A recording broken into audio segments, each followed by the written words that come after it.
प्रिय गगन दाई, म तपाईँको कारण यो चुनाव हारेको किमार्थ स्वीकार गर्न सक्दिनँ। डाटाबेस हेर्ने हो भने अघिल्लो चुनावमा पनि नेकपा एमाले 90 बढी स्थानमा समानुपातिक मतमा प्रथम स्थानमा थियो।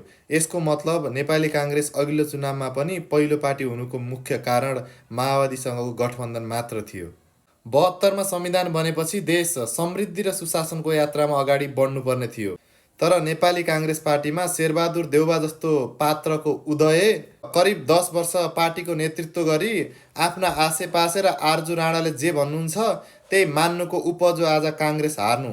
मलाई थाहा छ, मलाई लोकतन्त्रप्रति आस्था बढ्दै गर्दा तपाईँ पार्टी र देशमा भएका व्यथितिको विरुद्धमा लडिरहनु भएको थियो।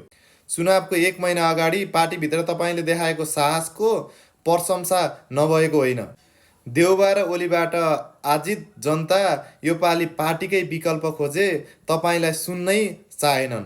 बालेन र घन्टीको क्रेजले सामाजिक सञ्जालमा ल्याएको आँधीको बीचमा हामीले तपाईँका योजना र विचार जनताको सामु पुर्याउनै सकेनौँ। सभापतिज्यूले खुट्टा नकमाइदिनु होला।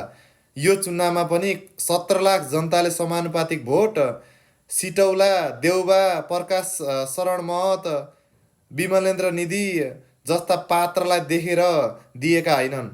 त्यो तपाईँ विश्वप्रकाश, प्रदीप पौडेल जस्ता पात्रको अनुहार देखेर दिएका हुन् र त्यो विश्वास नतोड्नु होला।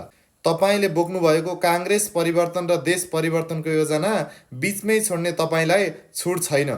केही वर्ष जनताका आधारभूत आवश्यकता पहिचान गरी संसद र सरकार बाहिरबाट नै काम गरेर देखाउनुहोस्। त्यति गर्दा पनि जनताले पत्याएनन् भने नयाँ योजना र सपना लिएर हामी जस्ता भुइँमान्छे काङ्ग्रेसको नेतृत्व लिन तयार हुनेछौँ, मैदानमा आउनेछौँ। धन्यवाद। जय नेपाल।